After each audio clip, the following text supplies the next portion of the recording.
Welcome to the pharmaphorum podcast. This is web editor Nicole Raleigh, and today I have with me as guest Dr. Amy Bucher, Chief Behavioural Officer of Lirio, a healthcare personalization platform helping insurers, health systems, and pharmacies deliver precision nudges to move patients into action.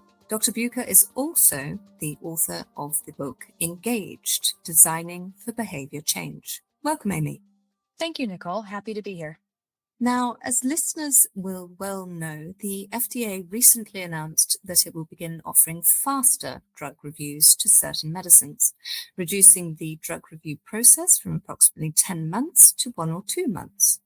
This news marks a significant shift for a historically slow-moving agency, but it follows a series of rapid changes from the FDA since the Trump administration took office, including the announcement that it had launched an AI platform designed to improve the clinical review process. So behavior change indeed, and today Amy and I will be discussing these recent changes at the FDA. But to begin with, Amy, I was wondering if you could perhaps share with listeners a little about yourself, about the journey and the passions that led you to doing what you do today at Lirio.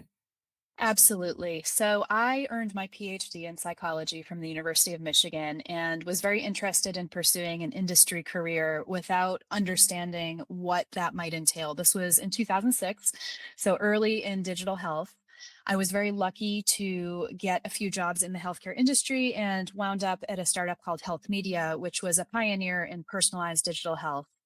Ultimately, we were acquired by Johnson & Johnson because of the great work that we were doing and our ability to get strong patient outcomes. And it really hooked me on this idea of using technology to scale the application of behavioral science to the way that we talk to patients, not just to get them to start a new behavior, but to help them sustain that over time. So it's really less about offering the correct rewards or incentives to somebody in the moment, and more about equipping them with the right tools, skills, and motivations for them to sustain those behaviors over time, because that's where we really get results in healthcare. When you think about things like avoiding the development of preventable disease or managing chronic conditions.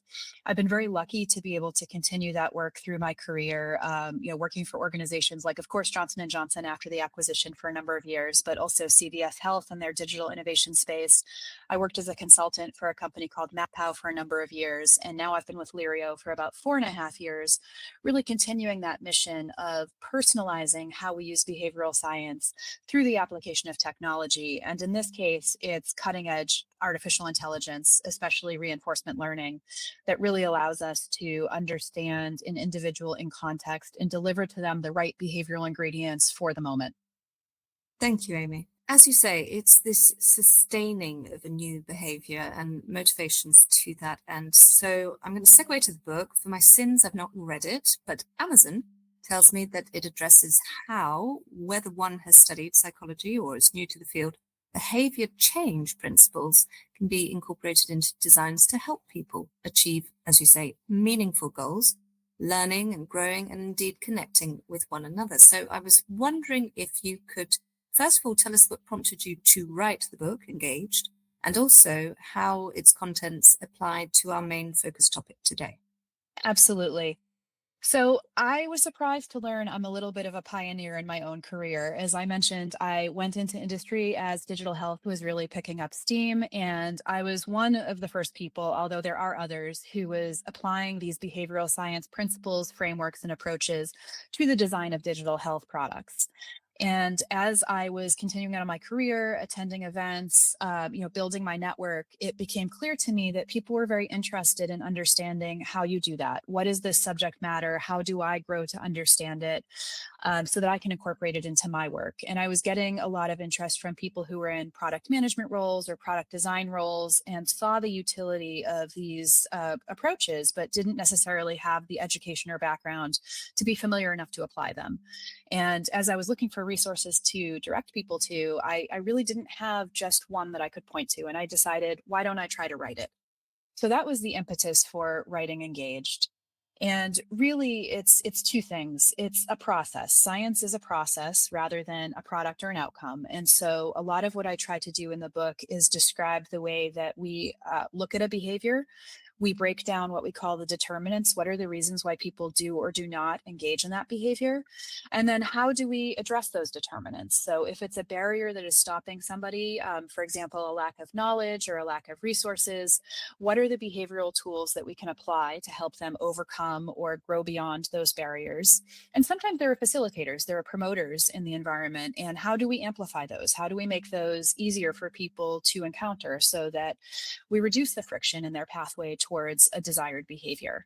So it's really about that process. And I draw very deeply on an approach called the self-determination theory of motivation, because motivation is super important to sustaining behavior. And one of the core tenets there is the more that people are motivated internally by things like their goals, their values, or their identity, the more they're able to sustain towards a behavior through obstacles, through hard times. And we know it is really, really hard to do all of the healthy behaviors that we're asked to do. I mean, these things are not easy, or we would be doing them.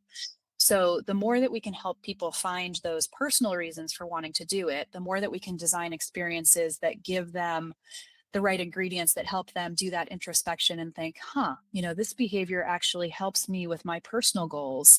That's where we can really get that fuel that drives towards outcomes. Thank you, Amy. So it's a matter of trust, really. So if we think about trusting that educative process and gaining that strength of identity in order to sustain the change implemented, trust in healthcare institutions isn't always there. So I was wondering if you could address what the risks are of declining trust in healthcare institutions from this behavioral science perspective. It is very troubling to see some of the negative changes in trust in healthcare institutions. There's a very powerful behavioral technique that we use quite a bit called credible source. And the way that it works is quite simply saying that this trusted source, such as your physician or the CDC, the Centers for Disease Control and Prevention in the United States, um, they recommend this behavior. They recommend this course of action. And that can be very powerful. Most people are not experts in healthcare. And so we look to other expertise as proxy to understand what we should do. When we don't trust that expertise, we're not likely to take that recommendation. And what we're seeing with some of the political shifts, especially in the United States recently, is declining trust in the institutions like the CDC. And those are coming from both sides of the political aisle, which is also a difficult situation to deal with. So one of the things that my team has done is actually some research into what does it mean right now to be a credible source? How do we leverage this behavioral technique in a way that still untaps its power, but doesn't get into these dynamics of accidentally naming the wrong source and pointing to somebody who's not trusted? So one positive thing that we found is people do still trust their physician most often, not all the time, but I would say the vast majority of people, because they have that personal relationship with their provider, that's still an individual that they look to as a trusted resource on their healthcare. And so we can still talk about your provider or your provider organization in most cases. We have started to lean away from things like pointing to professional organizations or government institutions, because those have become very polarizing. Mm. I hope that we get to a place where trust in those institutions can be regained. It is really, really difficult for an institution that has lost trust to regain it. It will take time to rebuild, but there is something really missing when we don't have a shared source of trusted knowledge that we can point to as a society, as a national society, especially when we think about things like population health, where the behavior of the population matters for the health of the individual. Absolutely. And thank you for providing your balanced viewpoint on what's going on at the moment within the US, Amy. So if we take that shift to the physician, to the individual relationship, let's take that individual focus to the patients themselves. So can you explain for us how regulatory changes, such as fast tracking drug approvals as seen with the FDA lately, can impact patient perception, as we've been saying? So outside of healthcare institutions per se, that trust element come to physician, to patient, to the home environment, and perhaps, as you were saying, to the community as well, population health. Yes, I think the way that these regulatory changes will impact perception will vary. There is, in general, a lack of expertise around the healthcare regulatory process and the medical science of healthcare. And that I'm not saying that as a criticism. We cannot possibly expect everybody to be a regulator or to be a physician. So it's just a fact that these are complicated areas that very few people understand in depth, and I will even count myself among them. So this is again a situation where people will look to trusted sources to give them the summary, the too long didn't read about what they should know. And I think that we do run a risk with the shortened regulatory cycle of people having a yet still declining trust in pharmaceuticals, in medications as a result of the speed. And that may not be deserved. One of the things that has been consistently seen I recently is, artificial intelligence is very, very good at certain things. And I believe it's probably an extremely useful tool at shortening some of these regulatory cycles and understanding the impacts of a new pharmaceutical product. So I think there's actually probably reason to be very optimistic about these shortened cycles and the use of AI. But we've seen with the COVID vaccination, for example, there's a perception that that was rushed to market with the emergency utilization and so forth, even though mRNA technology was under development for, I believe, well over a decade before the COVID-19 vaccine was first introduced. People aren't paying attention to what's going on in developmental science to know that, oh, they're working on this great new technology called mRNA. I happen to be aware of it just because I live in the Boston area where Moderna is headquartered, and there's a few other companies. And, I had seen enough presentations and met people who are working on it to at least have heard the term before. Mhm. But if you're just a regular person who's suddenly seeing that there's a new vaccine coming to market in a very polarized, politicized area, and it's a new technology and it's not going through the regular FDA pathways, that plants the seeds, or that lays the fertile soil for someone to plant the seeds that this should not be trusted. And so I do fear that that is a situation that we can see repeat. Yes, there is very valid fear around that. Did you want to expand further on how this is, though, perhaps a positive thing, enabling greater access to new medicines for patients? What my understanding, and this I'm saying this again as somebody who I have worked in the pharmaceutical industry or adjacent to it for most of my career, but don't consider myself an expert in drug development. One of the major costs associated with pharma products is the long R&D life cycles. It's very, very difficult to bring a product to market. We are incredibly cautious, and rightfully so, about the level of evidence needed to bring a product to market because, this is people's lives, this is people's health. We cannot bring things to market that we aren't sure are causing more good than harm. However, that may not always be necessary if we have tools like artificial intelligence that are able to look at evidence in a way that human beings are not capable of doing. And we are seeing consistently across a number of studies published in, world-class journals like Science, like Nature, that AI is able to synthesize complex information about health, about medications, about treatments and diagnoses in a way that surpasses, in some cases, what human experts are able to do. So I think that that is hugely promising in terms of shortening some of these review life cycles and potentially reducing the cost of the product when it does come to market. Thank you, Amy. As listeners are perhaps getting the gist of, this could be a very lengthy, in-depth, and highly interesting conversation. But for the purposes of today's conversation, I have a final question for you, Amy. In your opinion, what needs to be done to improve matters in this respect in future? Where next, so to speak?